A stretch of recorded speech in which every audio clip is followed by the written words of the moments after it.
bem, vamos hoje seguir o nosso estudo aqui na segunda carta de Pedro, entrar no capítulo 2. Nós vamos estar falando um pouquinho aqui sobre os falsos mestres que atacavam a igreja, que atacam a igreja, né? Eu poderia dizer assim. Você que está acompanhando o estudo, você deve ter percebido que o apóstolo Pedro ele faz uma transição da veracidade das escrituras, que vinha falando no capítulo 1, agora para a falsidade dos mestres enganosos, os falsos mestres. Eles que alegavam de forma maldosa ser profetas ou profetizavam coisas falsas, e os falsos mestres ensinavam as doutrinas falsas dos falsos mestres. Então isso é o que estava acontecendo naquela época, e o próprio Senhor Jesus, ele já havia falado, alertado sobre o surgimento desses falsos mestres no Sermão do Monte, quando registrado por Mateus, no capítulo 24, versículos 4 e 5, onde Jesus falava: "Vede que ninguém vos engane, porque surgirão muitos em meu nome, dizendo, eu sou o Cristo, e enganarão a muitos." Enfim, nós ouvimos com muita frequência que doutrina não é importante, que o cristianismo é só um relacionamento, não é um credo. Há uma gritante indiferença hoje em relação à doutrina bíblica, para não dizer muitas vezes até hostilidade, em relação a isso. Isso é muito perigoso, é até lamentável. Muitas pessoas hoje ignoram a doutrina bíblica, os ensinamentos da palavra. E isso muitas vezes ameaça o povo de Deus. Questão de testemunho, questão de obediência, questão de experiências com Deus que, na verdade, devem partir de um zelo pela doutrina bíblica, pelo cuidado com a palavra de Deus. Se você olhar para a Bíblia mesmo, a maior ameaça do povo de Deus no Antigo Testamento não foram os exércitos filisteus, os assírios, os amalequitas, mas foram os falsos profetas dentro dos portões do povo de Deus. Então eu quero aproveitar aqui o capítulo 2 de Pedro, e nós vamos observar aqui da segunda carta de Pedro alguns pontos importantes aqui. A primeira questão que nós vamos olhar é a teologia e a ética desses falsos mestres. Como eu já disse, no Antigo Testamento existiam falsos profetas. No Novo Testamento existiam falsos mestres. Interessante pensar que o diabo ele sempre cria um simulacro do verdadeiro, ou seja, ele sempre cria algo parecido com a verdade. O diabo ele cria falsos mestres, e aí trazendo para os nossos dias para ficar melhor de você entender, ele cria falsos crentes, falso evangelho, falsa justiça, e um dia aparecerá um falso Cristo. Os falsos mestres eles podem ser descritos, no versículo 1 fala: os falsos mestres são promotores de falsas doutrinas. Olha o versículo 1 do capítulo 2. Assim como no meio do povo surgiram falsos profetas, assim também haverá entre vós falsos mestres, os quais introduzirão dissimuladamente heresias destruidoras, até o ponto de renegarem o soberano Senhor que os resgatou, trazendo sobre si mesmo repentina destruição. Os falsos mestres, eles surgem no meio do povo de Deus. Os falsos mestres, eles pousam como ministros do Evangelho. E é por isso que são perigosos. Nós sempre alertamos, nós sempre orientamos sobre o cuidado que precisamos ter com falsos ensinadores, com falsos ministros. Existem muitas pessoas, e eu gosto sempre de enfatizar esse fato, que até mesmo com Bíblias nas mãos, com palavras bonitas, mas na verdade estão muito longe da verdadeira doutrina bíblica, da verdadeiro ensinamento da palavra de Deus. E nós precisamos estar atentos quanto a isso. Pedro denuncia aqui, quando lemos, tanto a falsa doutrina como um método enganador deles. Pedro chama as falsas doutrinas pregadas pelos falsos mestres de heresias destruidoras, heresias que causam grandes desastres.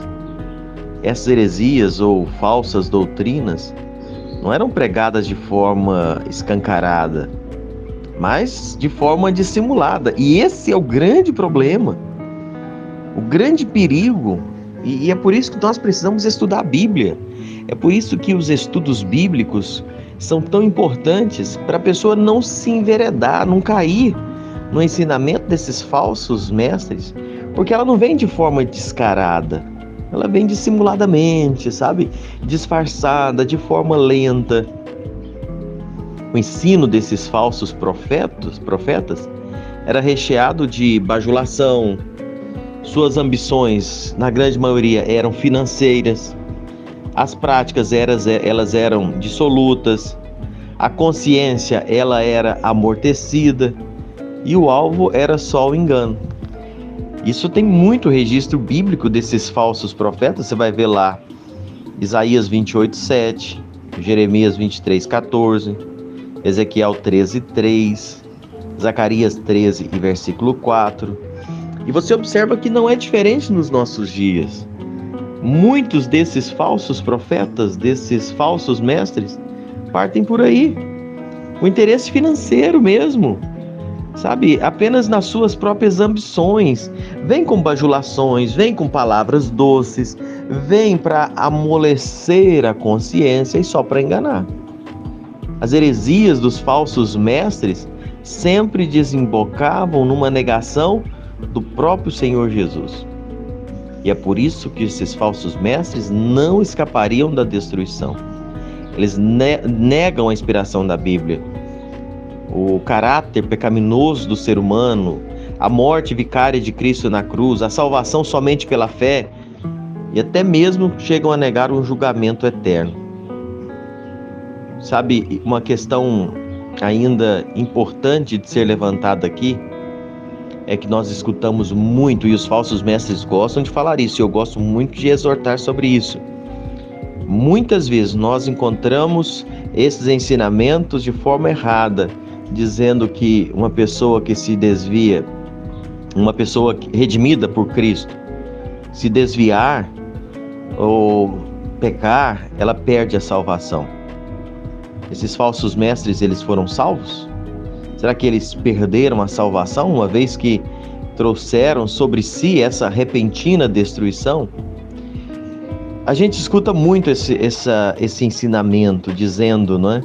A pessoa só vai ser salva se perseverar até o fim. Por que esses mestres trazem esse ensinamento que está totalmente fora do contexto para os seus ajuntamentos? Porque eles querem as pessoas juntas dele e trazem debaixo de uma tutela de ameaça. Então, tipo assim, se você sair daqui, se você mudar qualquer coisa, você perde a salvação, não é? E o que a Bíblia atesta de forma muito clara é que se alguém confessa Cristo Jesus como Salvador, ele está salvo.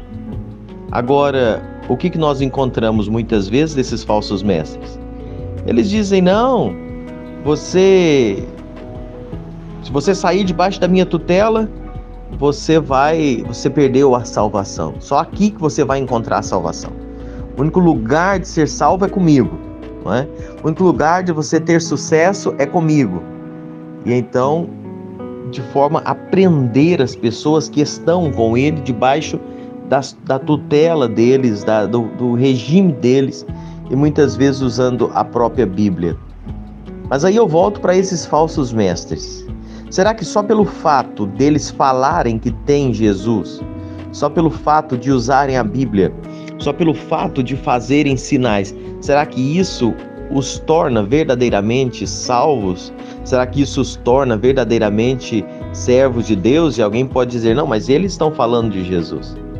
Aí nós temos um alerta do próprio Senhor Jesus, quando ele diz que não é só o fato da pessoa falar que tem Jesus que a pessoa é salva.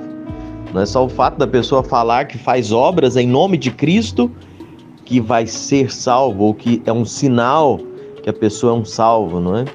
E alguém diz, não, mas ele está fazendo milagres em nome de Cristo. Mas ele usa o nome de Jesus, ele usa a Bíblia. Muitos desses falsos professam isso também. E o que a Bíblia alerta sobre esse fato? Mateus 7, 22, 23. Diz que muitos, professam o nome de Cristo apenas de lábios. Jesus diz que no dia do juízo, olha o que dirão: Senhor, Senhor, porventura não temos nós profetizados em teu nome não expelimos demônios, em teu nome não fizemos muitos milagres? E eu lhes direi explicitamente: nunca vos conheci, apartai-vos de mim os que praticam iniquidade. Agora, eu volto a dizer, não é só dizer que foi salvo, mas sim aquela pessoa que recebe Cristo como Salvador, aquela pessoa que já foi redimido pelo sangue de Cristo Jesus, aquela pessoa que já foi selado pelo Espírito Santo, esse jamais é perdido. Romanos 8, 29 a 39 afirma isso. Efésios 1, de 3 a 14 afirma isso. As ovelhas de Cristo jamais perecerão eternamente, João 10 e 28. Aquele homem, aquela mulher que já aceitou Cristo como Salvador, que já tem uma vivência de fé, um fruto verdadeiro de um cristão, ele jamais perde a sua salvação. Deus não é um Deus que vai ficar te dando a salvação e tomando para trás toda hora. Ensinamentos que dizem, não, a pessoa é salva hoje e condenada amanhã, ensinamento está totalmente fora da palavra de Deus. Cristo redime, realiza a obra de forma completa, a obra da nossa salvação não depende em nada de nós.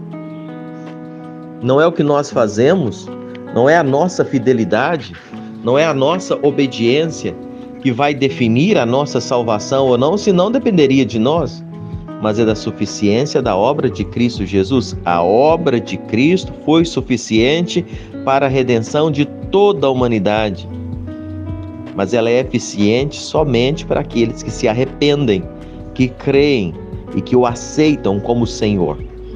Então entenda bem, para não ser enveredado pelos ensinamentos de falsos mestres, de falsos ensinadores, que querem você debaixo das asas deles.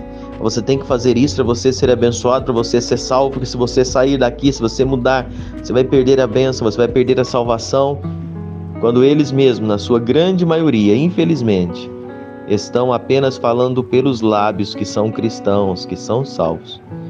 E você entenda, você crê no Senhor Jesus como seu Senhor, como seu Salvador, selado pelo Espírito Santo, você não perde a sua salvação.